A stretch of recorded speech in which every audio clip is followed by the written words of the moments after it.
Modern Islamic leaders claim over and over again that the Quran was standardized and has been perfectly preserved down through the ages. But this claim cannot stand up to modern historical critical analysis. Join us this episode to learn more.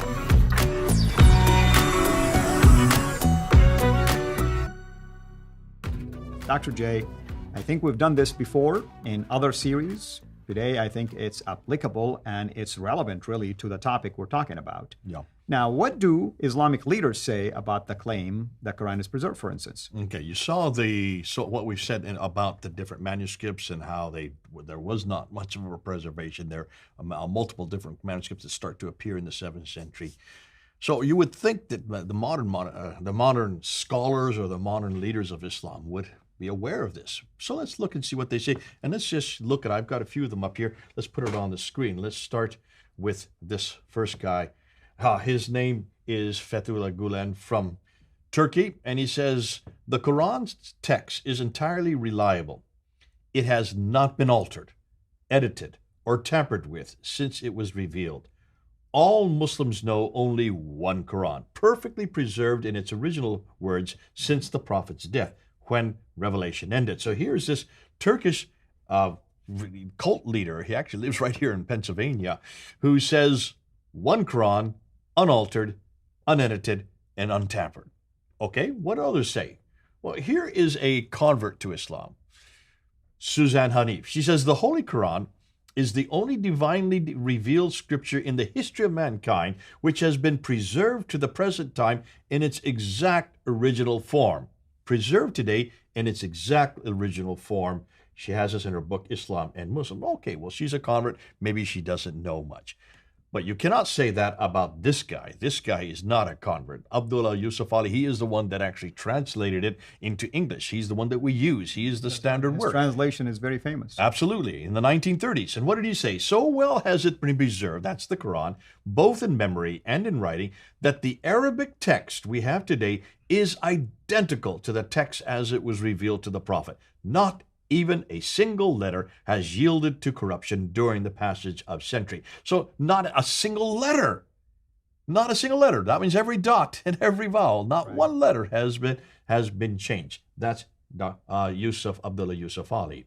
We have here Maulvi Muhammad Ali, who comes out of the Ahmadiyya movement that became very popular in Pakistan. And he says, the Quran is one, and no copy differing in even a diacritical point. That's the dots above the 5 dots we're talking about, is met with.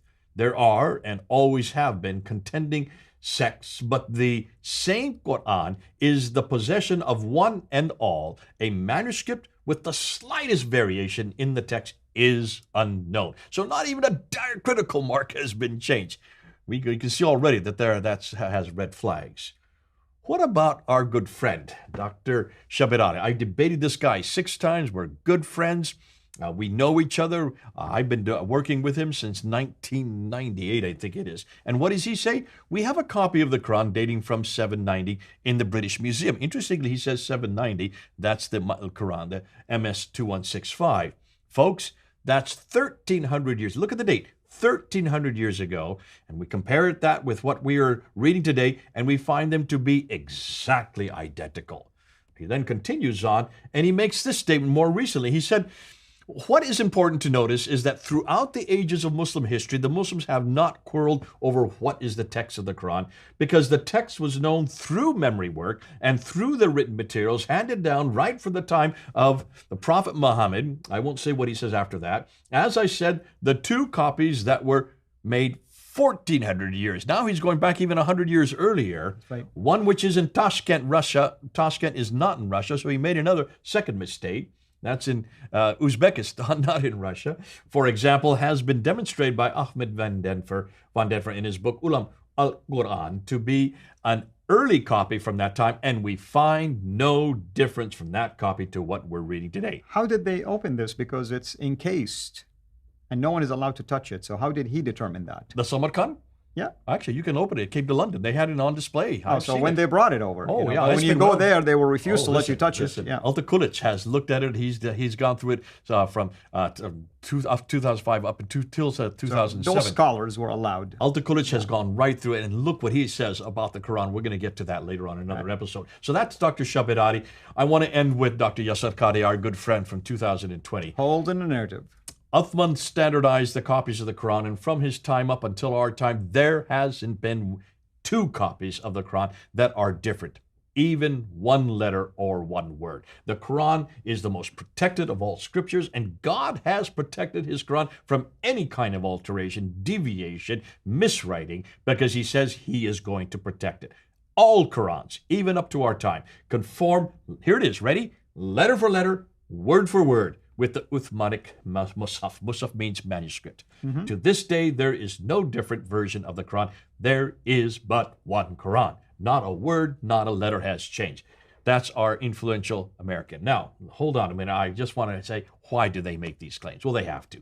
Because the Quran makes these claims. Yeah, I was going to say, these are very smart people. Here, what's the Quran say? The Quran is very clear. In chapter 85, verse 21 to 22, this is the glorious Quran inscribed in the preserved tablets. That's the uncreated Quran, and that's where that claim comes. It is internal to the Quran. You have chapter 10, verse 15. Bring us a Quran other than this or change it. Say, it is not for me to change it on my own accord. No human can change it because therefore it takes away its preservation. It takes away its eternality. It takes away its inimitability. In chapter 18, verse 27, and recite what has been revealed to you of the book of your Lord.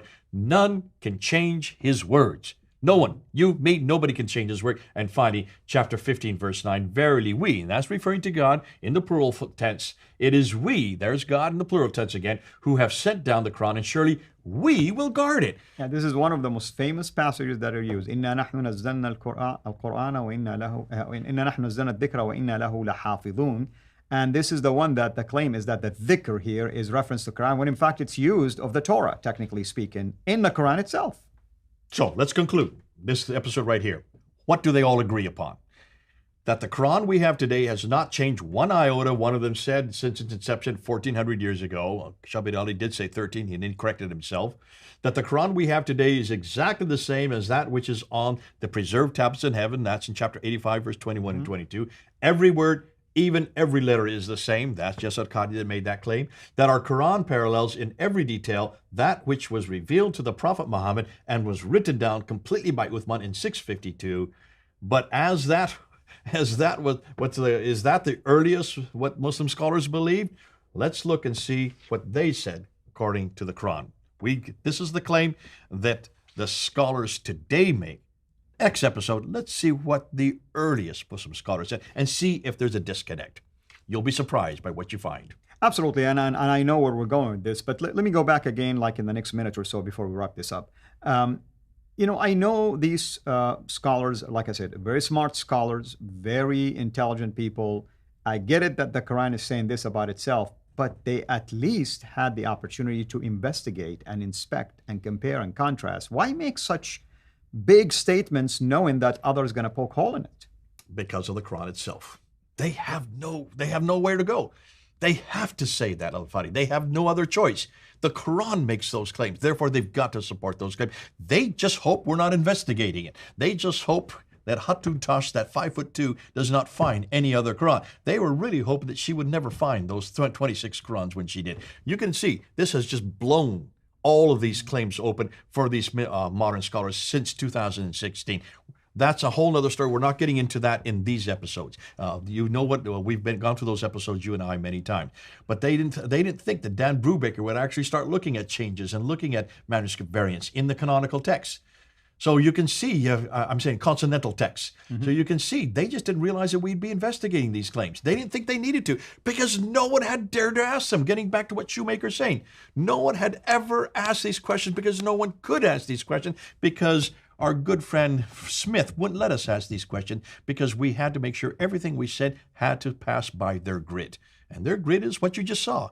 That's their grid. That's what you saw. They have no one's ever criticized what those claims. Well, we're going to go back and see what the original manuscript, the original authorities, the original scholars said about their Quran. And you'll be surprised, I don't want to jump ahead of the game, but you'll be surprised that there is a vast difference between what early Quranic scholars, or at least early Muslim scholars, would behave or say about the Quran as opposed to our modern contemporary Islamic scholars. Thank you, Dr. J, as always. Thank you, everyone, for watching, and hope you've been enjoying this series. We encourage you, as always, to subscribe to our YouTube channel, Sira International, and also join our Patreon team. Until next episode, have a blessed day. Thank you for watching this video. Be sure to like and subscribe to our channel, Sira International, and click on the bell so that you receive notifications whenever we publish a new video or go live. I would also like to appeal to you to consider becoming a Patreon patron by clicking the link right below. By doing so, you can give towards the production of these videos. There are also other options for you where you can give to our channel. I thank you from the bottom of my heart.